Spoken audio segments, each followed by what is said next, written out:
learning is at the heartbeat of growth.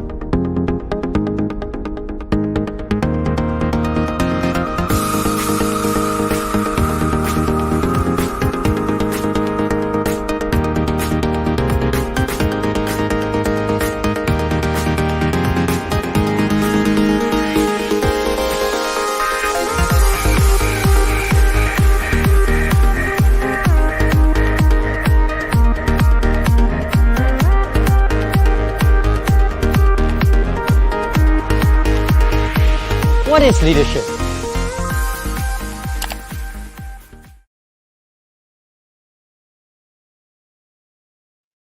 Welcome again, everyone. Welcome to Rethinking Balance Sheets, our very first episode today, where we have Ravi Navaratnam, who will be joining me shortly in this special episode. And so, today we're going to talk a little bit about demystifying bank financing. And I'm very, very pleased to have Ravi with us. So, Ravi, welcome to the show, and really, really glad to have you with us. Ravi. Hey, good morning, Roshan. Yeah. And it's Friday morning. And Ravi, one of the things that I think, today, we did a pre-episode just to warm people up in terms of, but today we're going to talk about a very interesting topic, right? We're going to talk about demystifying bank financing, right? And Yeah. and if you think about this whole topic of demystifying bank financing, especially for SMEs, right? That there are so many alongs out there where many businesses gets they get kind of worried, and then they go and borrow funds from these guys, or many people come in, so-called consultants, to say, look, you work with me, I will take care of it, I will get you the bank loan, you give me a percentage of it, and so on and so forth. Tell us through why this is very important for SMEs. Okay. Anyway, as Roshan, one of the things that are not known to many is that the one thing that Malaysia actually did very well in the World Competitiveness Report is in bank credit. Yeah, we are number one in terms of ability of a country to compete. Malaysia actually ranks very well. Yeah, and bank financing is probably the most important source of capital, other than perhaps retained earnings and your own capital. So it's very, very important. Unfortunately, one of the reasons why a lot of people unable to get bank financing is they don't understand the process. Yeah, that's why you got perhaps some ex-bankers going around helping people to raise money. But just to share with you, some of the banks actually have a policy that if you have a third party in between, because it heightens the risk of impropriety and so on, will not deal with a consultant. Yeah, it's different with your license, like a corporate finance house. That's different. Yeah, but if you're just a one-man show, there's obviously risks between the consultant and the bank officer. Now, in fact, Roshan, if you one of the things that I want to share eventually with the audience is that you want to borrow. The bank has got to lend you. Most likely, it's the bank which you already have the relationship. If you don't lend, if you can't borrow from them, it's obviously going to be raised a lot of questions. Why would you be able to get a loan from another bank? Yeah, if it's just a straightforward commercial bank versus commercial bank, if it's a different type of lending institution, that's a different matter. But you're just talking commercial bank versus commercial bank. If you're, say you're with Maybank, what's going to change if you went to RHB to get a loan? Especially with all your operations and transactions are running through Maybank, that's not going to help, right? So again, the bankers being suspicious, and remember how the bank works. Today, after the Asian crisis, all banks have proper risk function, right? So any loan is not just talking to the corporate banking people. There's an independent risk function in the bank, which the lender nor the consultant the borrower nor the consultant can meet. So even if you can get the bank officer on site, not necessarily you're going to succeed with the independent credit risk. And the independent credit risk is going to ask, hey, if you're going to use RHB, say, why is Maybank not lending? They have all their transactions in Maybank. Why not borrow from Maybank? So the red flag will already go up stage one. But again, many people, desperation, the consultant says a lot of sweet words, and it probably has had success before. Comes along and said, okay, we'll run with this guy and see what he can do for me. Roshan, we can't hear you. Yeah. So I think one of the things that we want to do is to demystify some of these financing issues. I mean, what are some of the factors? I mean, just at a broad macro level, there is some factors, right? Your balance sheet, I think, influences some form of your debt, your ability to acquire debt. what are some of these overall factors that would stop? Let's assuming you have a relationship with Maybank or with CIMB or whoever, and you can't get that loan. What is affecting you from not getting that loan essentially? Okay. Let me tell you some of the more basic things first before we get down to the details, right? If you're Mm-hmm. getting loan, no other bank's going to lend you the money. Full stop. Yeah.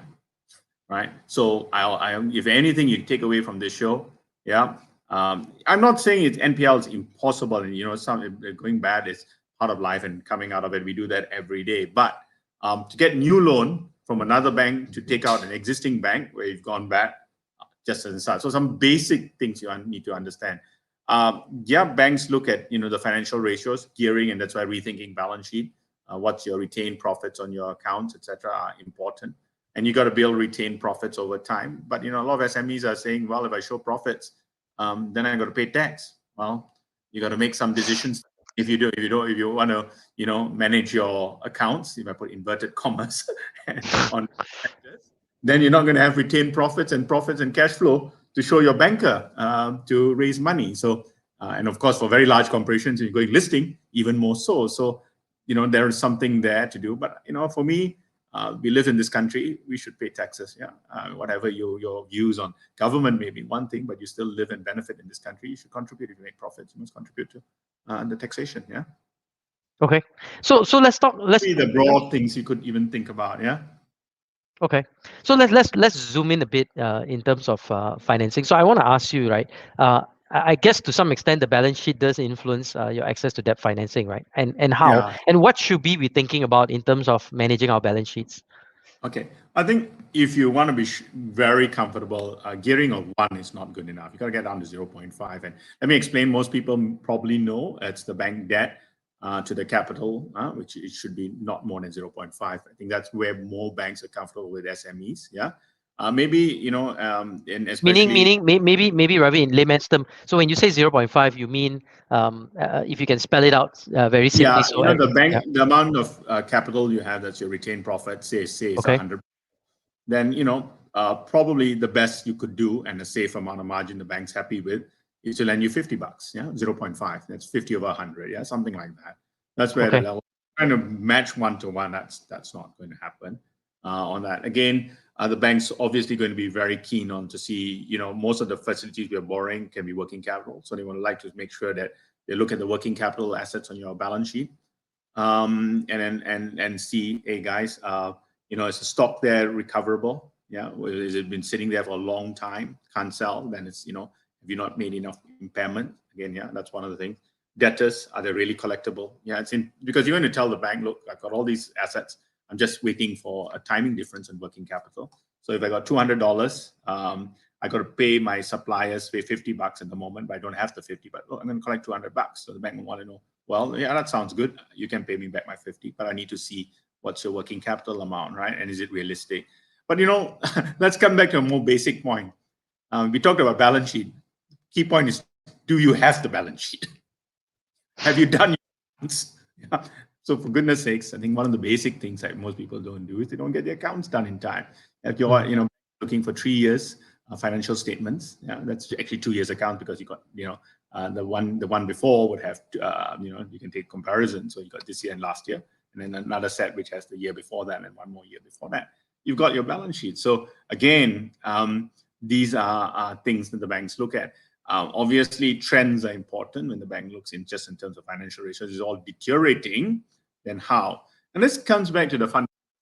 I think we said we'll get bank financing out of the way first before we start looking as Roshan, as we said, we're really here to help SMEs, but we just want to get bank financing out of the way as we start looking into other sources of financing. But I think it's going to be a real challenge for most people to get new financing, because 2020 accounts are not going to look pretty for most cases. Yeah, 2020 accounts are going to not look pretty. You can say I'm going to recover, and again, it's how sympathetic the bank is. Relationships are important. Yeah, I mean, it's still whatever you say. It's all systems based and everything else, but involved in the process. Relationships are important. Yeah. I know you may be frustrated with your bank officer, but screaming and shouting at him when he doesn't give you the loan is not going to help the process. Yeah.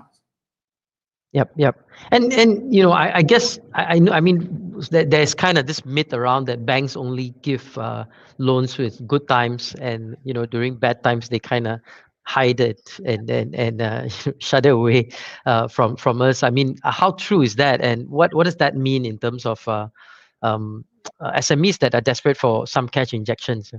Yeah, I think it is tough because don't forget, the bank officers again. It's a lot has got to do with the way the banks operate, and the key performance indicators for a lot of them is what's the loan loss provision, right? So again, it's part of they're in a risk business, right? But one of the things banks must understand is you don't get into a lending business if you don't expect losses, and there will be some losses. There cannot be no losses, right? But they're obviously looking to minimize the loss. So if you think about it logically, you minimize the loss is if the revenues are not looking good, then you want to pull back, you want to decelerate the lending in the banking activity. So it's well understood in any economic cycle, the banks lend when the cycle is rising and draw back. But it's very, very.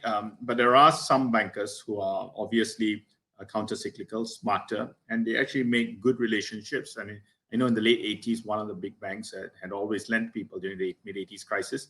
And when the boom came in the 90s, they may not have been the best bank in terms of service, but the customer went back to the bank because they remembered this is the bank which will support me going forward. So unfortunately, it's not the time to learn now. Sorry to say that sometimes the banks are more likely to withdraw facilities. I know Ms. Hui used to tell me in Maybank and borrow from us. Maybank will stand by you in the tough times. It used to be the way. And it's good. It'll be a lousy time now to find out that the bank is actually pulling the line. So I wouldn't say it's across the board. I would say again. You want to build that solid relationship, and you want to have someone who will fight for you in that corner and not pull the lines and make when it goes up to credit or goes up to committee, somebody's actually sitting there and saying, hey, okay, these guys are good. Support it. Yeah. Yeah, and so one of the things I guess that's interesting is that many times in desperation, SMEs use credit cards to finance their business, right? Yeah, and you say they should not, right? But tell us why. Okay, I think I was intrigued. I think one of the ladies, the Iranian lady, I think she went into space. She's paid the Russians about 20 million, and she made money in the telecommunication industry in the US. I remember this. She went to space and she paid 20 million US dollars. And she actually maxed out her credit card to get working capital lines.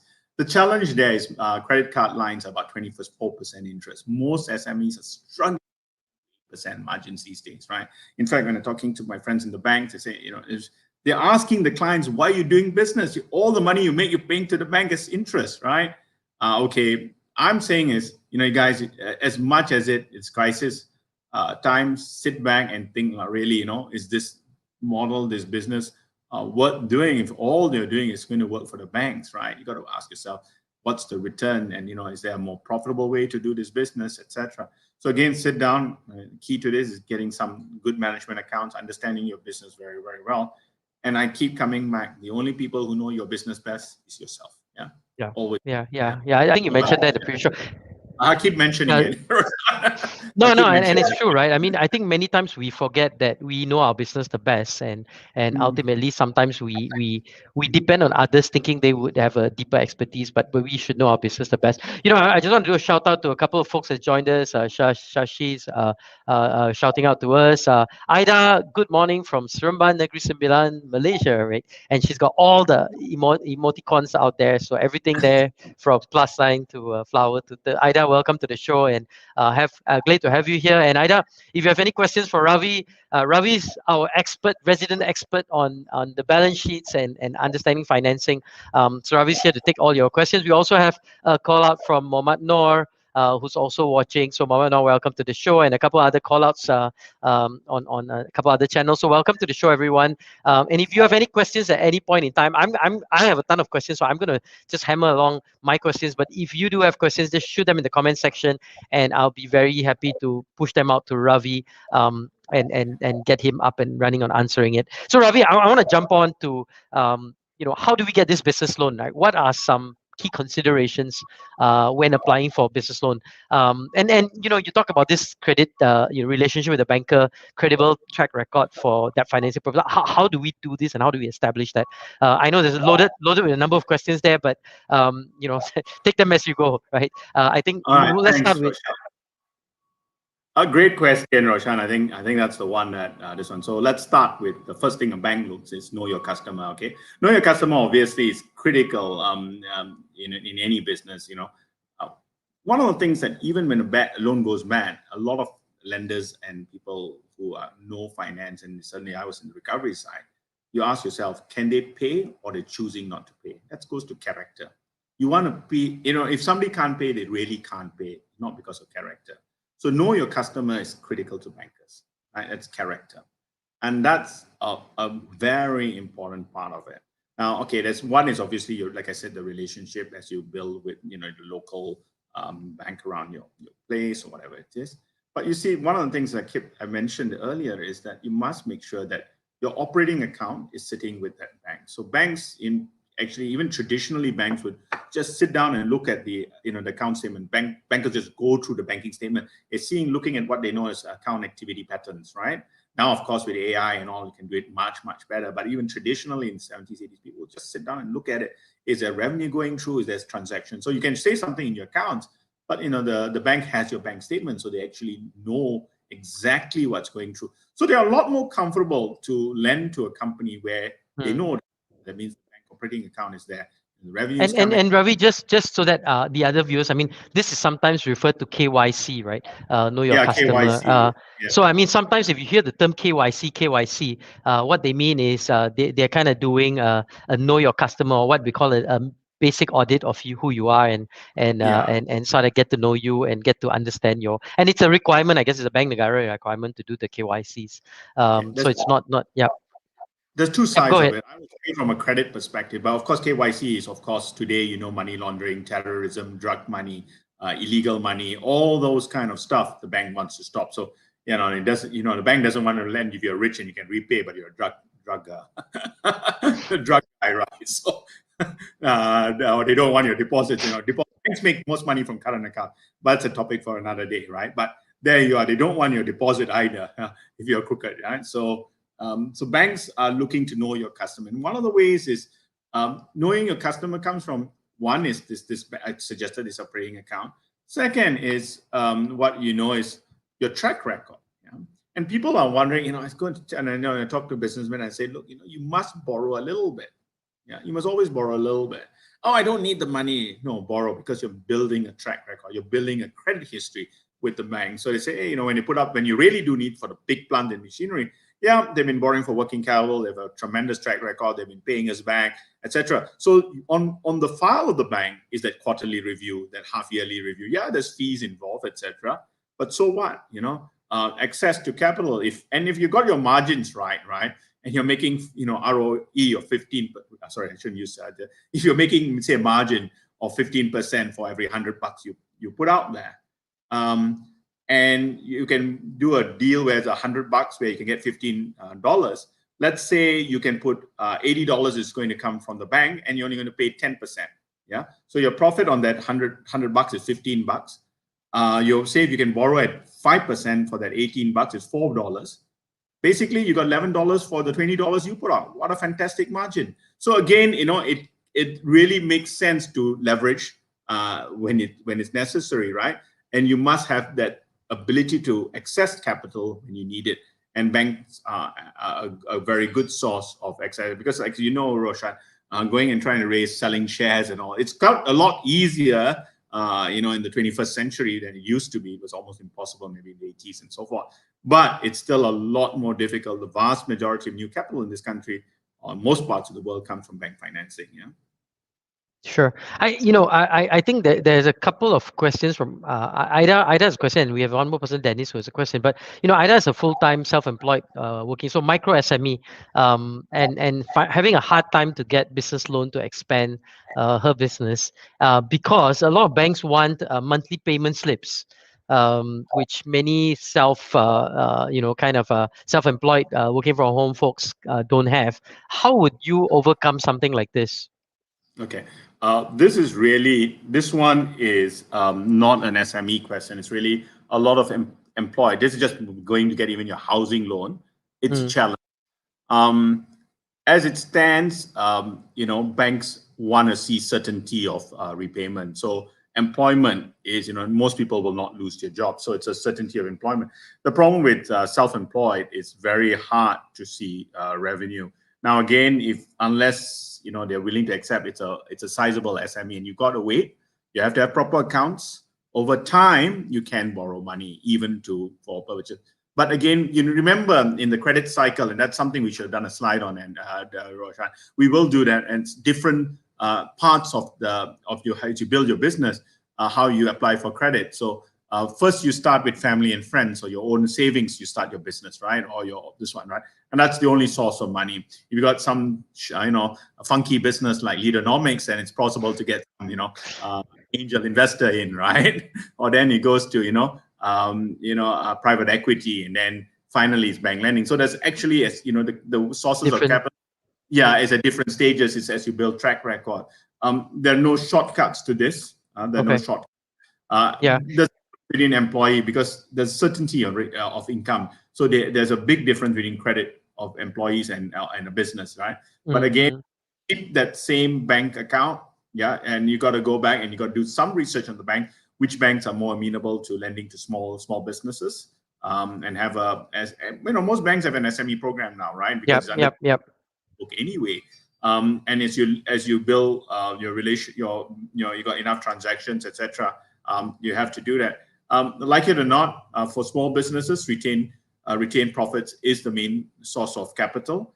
And like it or not, when I started my business, I didn't take a salary for a year. I didn't take a salary. Both the partners, the major senior partners, did not take a salary for a year. We built the capital of the business. So it is possible. In fact, I gave up my personal overdraft to the business to get an overdraft. I had because I had a senior position, I had a clean overdraft of a few $100,000 at that time. But I gave it to the business. Okay. So and speaking of alternate source of funding, I mean, Dennis has a quick question here. Apart from a business loan with the banks, is it possible for an SME to issue loan notes to raise capital? So I think this is similar to angel sort of external sort of alternate investment. But loan notes, what are those? And are SMEs allowed to do that, Ravi? Okay, good question again. Actually, for a corporation, nothing. Okay, notes, debentures are allowed, right? The only thing is, no problem for you, right? The one thing that if somebody is picking up to lend you money, just to know that Malaysia has Money Lenders Act, under that you must be properly licensed, and if you're not licensed, and some guys in the alongs and all probably don't have a license, they may not. But for sure, you can't go to the court and ask for the court to help you lend the money, get back the money, right? You can't. The courts will not help. It's very clear in the Money Lenders Act, the courts will not lend you. In fact, I think we did a major case with Lehman Brothers many years ago. They didn't have a license in Malaysia to lend to one of our clients, said you've breached Money Lenders Act, and we went to court and got it declared. The bank, they've lent the money, that's fine, but the court wasn't going to help them get their money back. Okay. But of course, somebody might send some tough guys over and collect it in different ways. That's another matter. But so there's nothing stopping for you SME to issue a debenture from a company, because bonds and all are allowed. But again, you must be careful that you don't infringe Securities Commission's rules on issuance of bonds. There are capital market rules, and who you're accessing, etc., does matter. It's not so easy to give a one-off answer, but I think there are. You can issue pref shares for sure, and that's not illegal. You can definitely issue a pref share. It's not a loan note, but a pref share, you would probably not have any problems at all issuing a pref share, so somebody can get back capital. And that's also good because it's still considered partly capital, not debt in there. So you can do loan notes, but the question is who's going to subscribe for these notes. Because again, is the protection for the person giving you the money is not there in specifically as you mentioned. But it's a possibility for SMEs to if you can get away with it. Okay, we're gonna take a quick We're going to take a quick 30 a minute or so break, and we'll be back. We want to continue this dialogue on demystifying bank financing for SMEs. We have a couple more questions. We want to zoom in on how you can get a bank loan potentially. But while we do that, we'll take a very quick break and watch this little video on key technology platforms that are out there.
Welcome back to Rethinking Balance Sheets. And for those who don't know, Lee Romix is having. We are not getting a bank financing, but we are doing a Series A with Funnel, Singapore-based investment house, to raise funds through ECF, the equity crowdfunding platform. So if you have RM 2005 ringgit, Malaysia 2005 ringgit to spare, go check out that site, because that's all it takes to become a shareholder of Lee Romix. Now, we were talking, Ravi, about this exciting world of demystifying bank financing, and we've got a bunch of comments that are coming from folks. So, good morning to Proloy. Thanks for joining us. And we see a number of people have joined us. Andrew Ho asked this questions: how do SMEs prioritize during this pandemic-driven economic crisis? What should they pay first?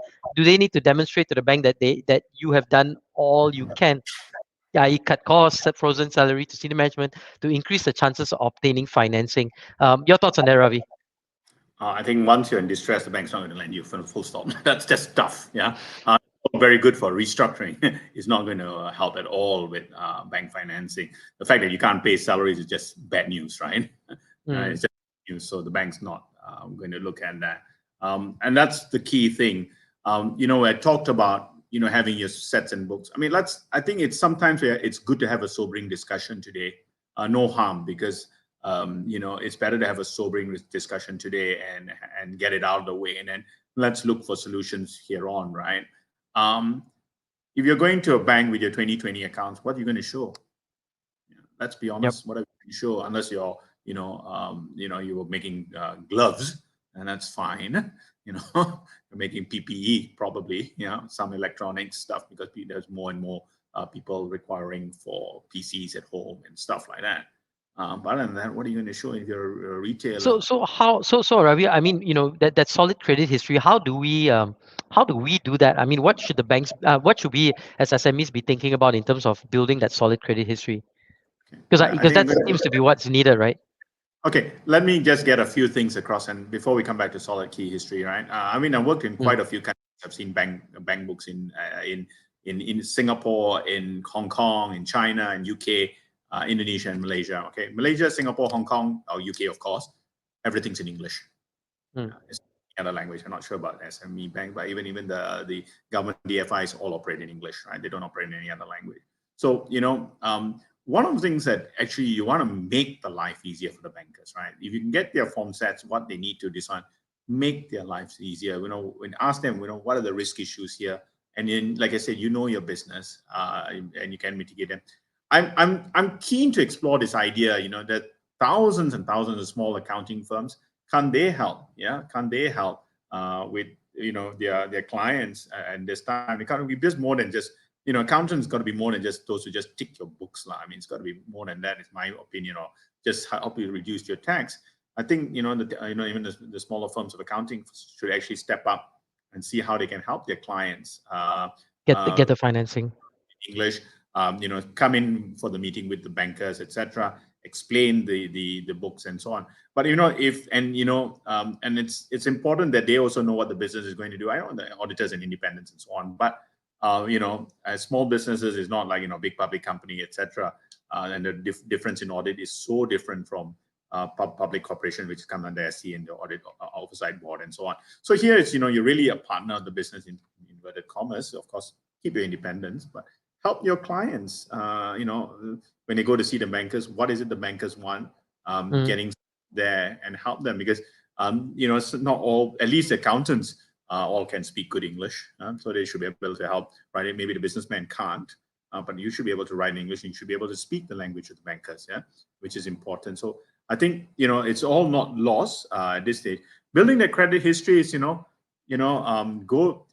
you're thinking about a bank and your existing banker is not going to lend you, then you got to start looking at who else is out there in that area who can help you. So you start building a relationship with bank B, bank A is just turned you down. This one just maybe difficult. This one sometimes it's also got to remember it's got to do with sectors. Yeah, if you're in the oil and gas sector today, it's tough to get a loan. How good, unless you're Shell or Petronas, it's going to be tough to get a loan. Yeah. So Certainly, if you're a hotel, you'll be probably pretty tough to get a loan. Yeah. So okay. again, credit policy. So sometimes you just got to hold out during these times, and bank lending is not possible. That's why I said let's have this sobering discussion today, etc. But it doesn't mean and if you come out of this crisis and when the banks are back lending, God willing, 2023 we should see 2021 we get out of the pandemic, 22 recovery starts, 2023 stuff's going to get good. Then again, you should be looking towards 2022 to look at perhaps raising money through the bank financing. But at the same time, you got to stay afloat, keep your profits as much as you can during this period of time. Okay, and part of it going to be managing your operating accounts. I guess that's the starting point, right? How do banks view that? Yeah, like I said, in the old days, the bankers would actually, before they lend, they will just go. They'll always ask you can have 3 months of your last bank statement, right? Even for your loan. But obviously, if you're really going through them and you're actually with that same bank, then they've got your whole transaction history. And one of the things today, SMEs, it's all credit. They go by credit scoring, right? They're not going to sit down and write large corporate papers like when you're going to do a bond or a corporate. They're going to be big. So they want to also process things quickly, right? Simple thing like know your customer and credit history. For goodness sakes, don't have I've come across clients who got when we try to go there, check secrets, credit card default. I mean, you can to your but these are basics. You got to get them right. You can't have know your customer. They got CITOS is going for IPO today. I noticed, right? So people are going to on CTOS and this one. So credit history is important. You got to pay your customer. And And guys, and you mentioned that the thing about credit card. I think that's a simple mistake that all of us kind of yeah, fall I mean, short on. yeah. Yeah, Talk us my through that son's a little credit bit. card. Yeah, it's your son's credit card. It could be. Don't have a direct debit, and just tested out the card one day. It's going to be locked away in the cupboard for the next 2 years. But that first transaction, we forgot about it, right? And then it just goes through it. So it is possible, but you got to go and sort it out. So again, before you go in to make an application, make sure Just that double check. are covered. You got your set of accounts, all that. Remember one thing, yeah, and sometimes they can even log the application. That's I really make sure the bank is not logging the application, because if they log and show reject, then the other banks can see you're really going to have a tough time getting any money going from. So this is not written in any book or anywhere. Unless you've gone through the process, you can't. So actually talk to people who've done lending. And again, like I said, nothing in this world is you got to rely just on your knowledge. Surely you got friends, another business partner, or your supplier, your customers gone to bank lending. They must know somebody. References are important. Yeah, I know in Malaysia we're not big on references, but I know in UK, where I used to work for before, references is everything. Yeah, and people are serious about references. They don't simply give references, but when you get a reference, that's important. Yeah, on this one. So again, all this is helps with the lending process. Yeah.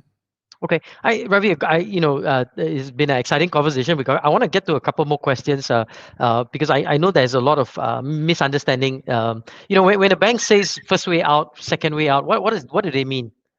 Okay, no. Okay, since the Asian crisis, I mean, previously you got some things like name lending and all. No, you're such a big Tan Sri or billionaire, and they just lend based of name. That's all basically ended. Or should have ended. And in fact, even now, I think under the all the rules, you can't be even a politician's banks can't lend to politicians, right, anymore, right? Because of all this, politically exposed persons, so called PEP, etc. So the banks are actually looking for their way out through the cash flows, right? That's the way out. Okay, that's they know the customer, you're good to pay, etc. So it's a working capital line. You buy the goods, you sell the goods, and it self-liquidates the BAs and so forth. Yeah, that's the first way out. Obviously, if you don't, then it comes back to security. And security can come in two forms. Most like what they really like is landed buildings. Yeah, and that's why your property and if you're in business, it's a risk. If you have to believe in your business, then even your house, etc., is put up as a security for the bank loan. That's the second way out. So if they can't collect back through your cash flow, then they have a second way out through the security. Of course, in most SMEs, a personal joint and several guarantee of the directors would be required.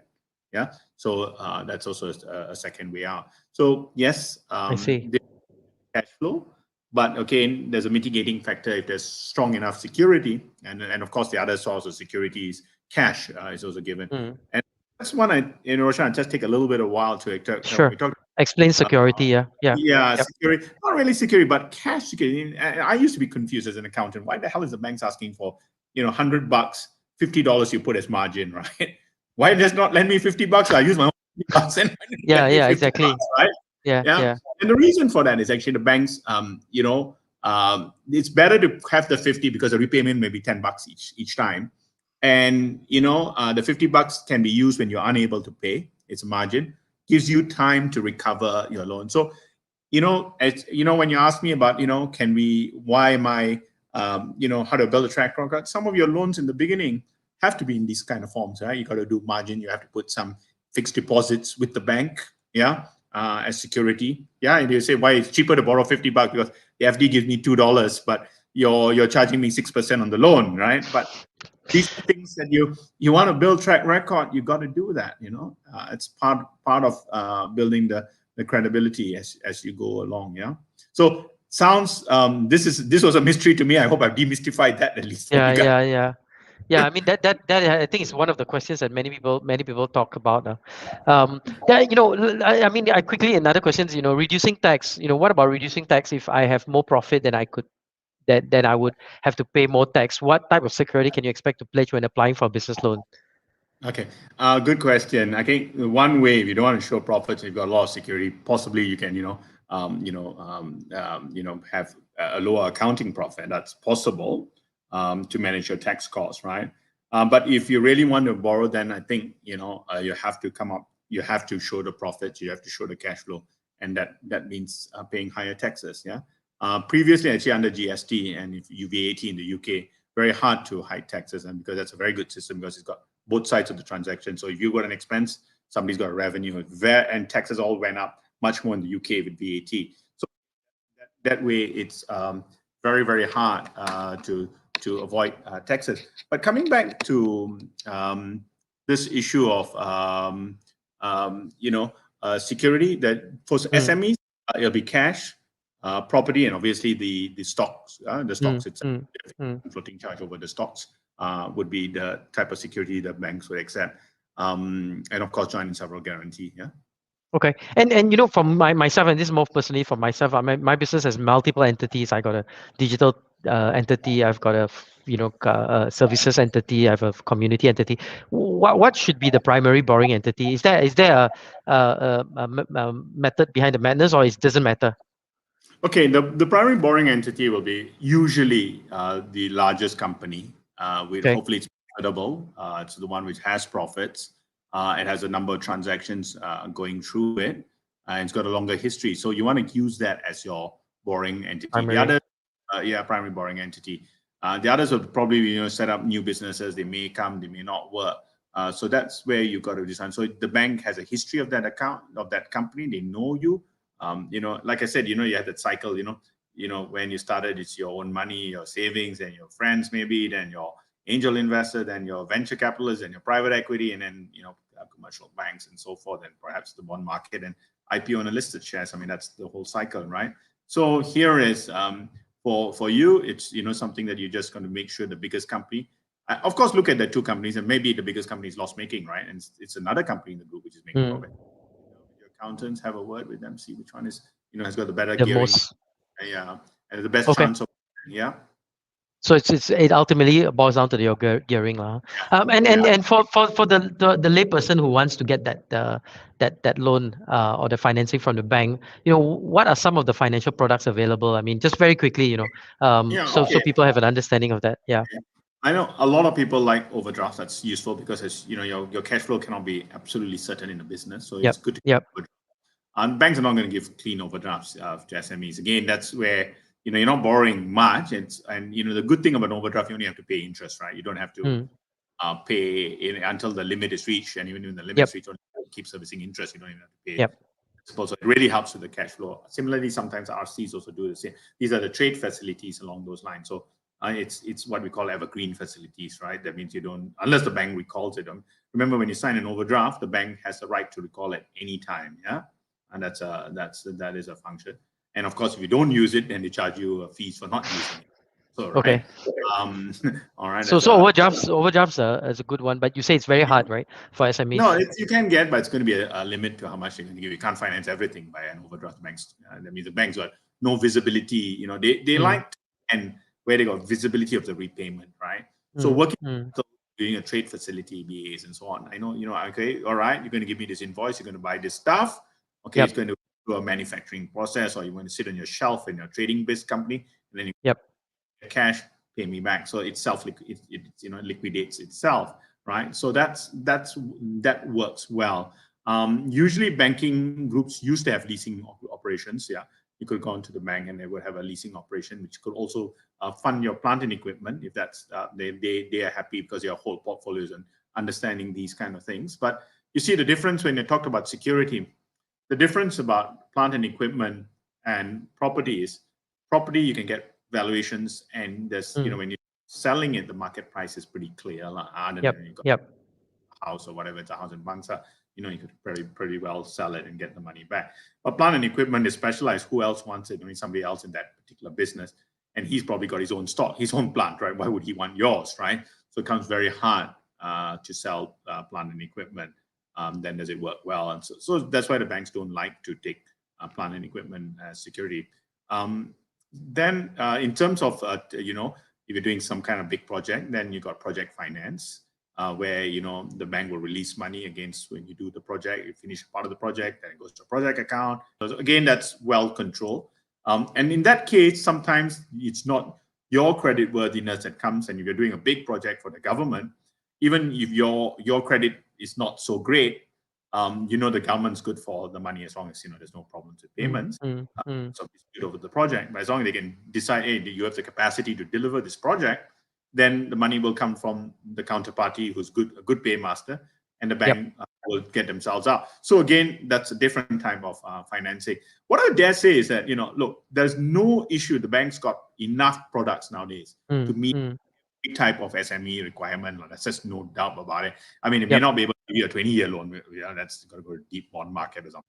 But, for most of the bank, there's not. So the issue is, how do you get past getting the credit approval? The product itself should be able to advise you and help you, and they've got enough trade specialists there to help you do it. So, property would be a term loan, 15 years, 10 years, etc. Against your cash flow. If it's, you're going to save so much on, why not buy the property? That same cash flow can go back to repaying the loan, right? Absolutely, and we've kind of hit our time limit, but Ravi is from Sage 3 Capital, and you guys do a lot of work in terms of helping organizations, especially distressed organization, restructure and so on and so forth. Ravi, I just want to end with your final thoughts. I mean, if you were to give advice to the business owners out there, who are listening in, and others who are listening in, what sort of final advice would you give us in terms of understanding bank financing at least? I think it's good to actually sit down with somebody who understands how the financing process works, and then preparing properly, before you go out there.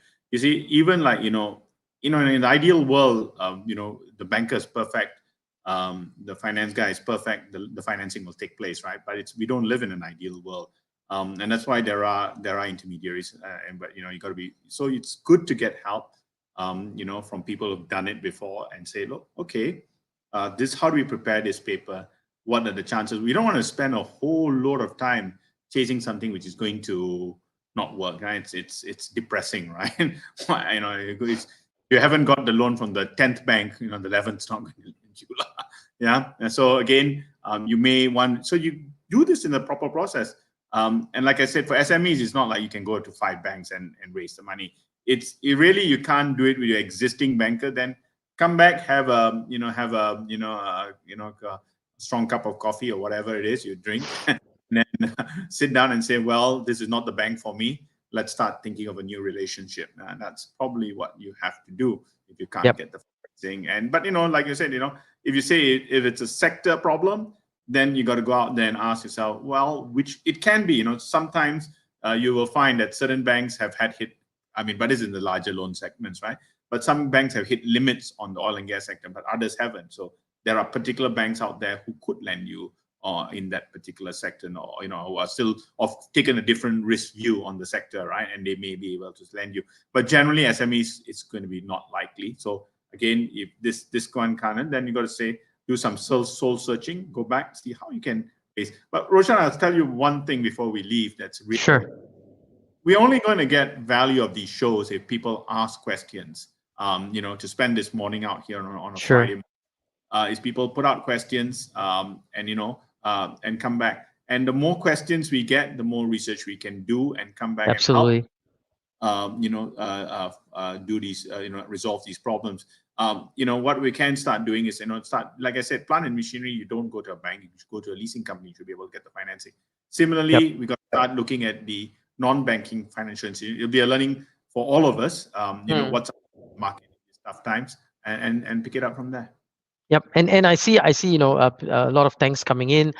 Thanks for the explanations and so on. And we're going to continue this series. I think with Ravi Navaratnam, the executive director at Sage 3, we'll continue this series. I think it's okay. Today we're talking about bank financing, but I think we also want to talk about alternative financing, right, and other sorts of financing in the weeks to come. So every Friday, tune in, and we will talk about financing. And I think to close out this show, I just want to share. One thing is to get money. And to obtain it, whether it's through financing or other, another piece is to give it, and we want to do a call out to Hub Sing. I'll just show a little video of Hub Sing, in this time of pandemic, on how they are supporting the community in Sabah, especially in terms of providing and giving as much as they are in terms of taking, right? So here's a call out to Hap Singh. Thank you, Thank you Hapsing. for Hapseng. Thank you very much, Thank you, Hapsing. Hapseng. Thank you for lead Thank Romans you. and Hapsing. Thank you. Thanks Thank to you. Hapseng. Thank you, Thank you, Hapseng. Hapsing. Thank And you thank so you, much. leader Thank Romans. you, everyone.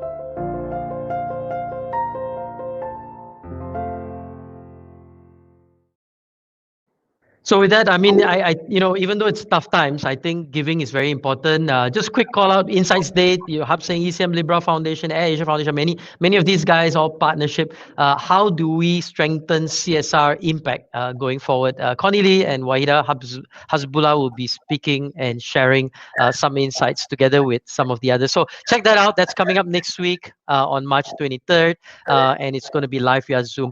Ravi, just to close out today, and I love to have, I guess, one is to have a call out on comments, but if you were to say, the one most important piece of advice you would give SMEs in this point where there's a struggle, not just in terms of bank financing, in general advice, right?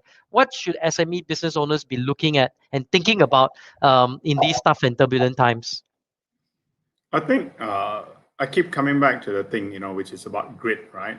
If you're going to be in business, it's, there's no, I mean, one of the things that I think we involve a lot in entrepreneurship, and Roshan, you know that, right? Unfortunately, in our part of the world, we try to do it, failure is still seen as terrible and so on. And in the US, it's obviously a very different view. And some of the things like, even the bankruptcy laws, in the US are far more friendly than they are here. So for example, your house where you live in can never be taken away in a bankruptcy. I'm not sure many people know that. Yeah, they're called the homestead rule. In fact, that was one of the things that we were talking once to the Minister of Law some time ago through the entrepreneurship thing that we did. So again, this would help people, so that you're not thrown into the streets when your business fails, right? Yep. You're willing to take on and so on. But I think I just say I'll leave you a bit of hope. I think the things are getting better, and the pandemic is going to go. Hopefully by the end of this year, early next year, things will get back to normal. There's a huge pent-up demand which is out there. So hang in there till next year. Hold on to your cash, whatever you can, manage, work with your suppliers, work with your creditors, work with your bankers. Whatever lines you can use.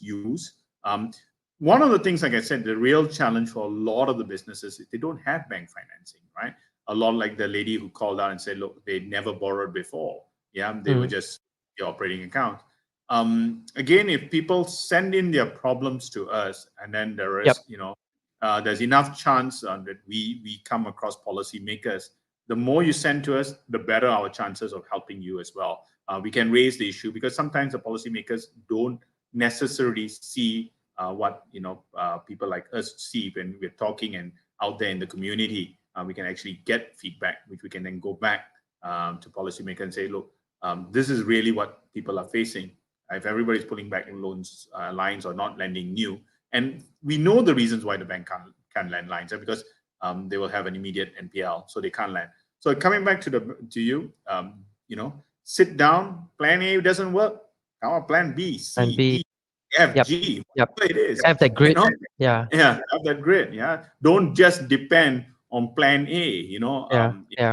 Because you must have flexibility. That's any good business. Kenichio Mai says in his book, Mind of the Strategist, and it's flexibility.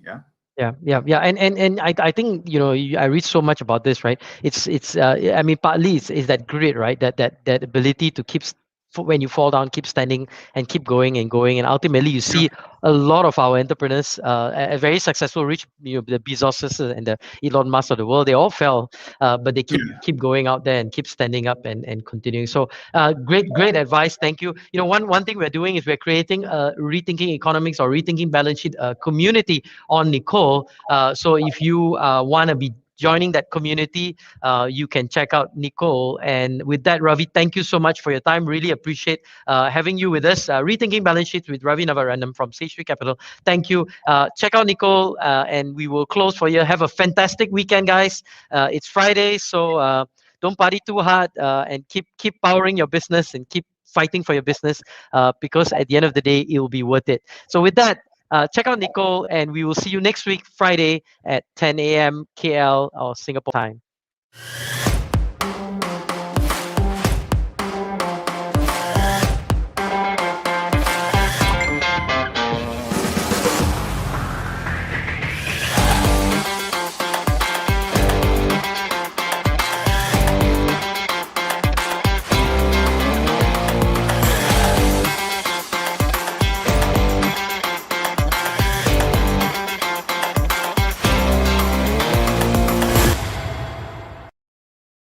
Have a great weekend, everyone. Bye-bye.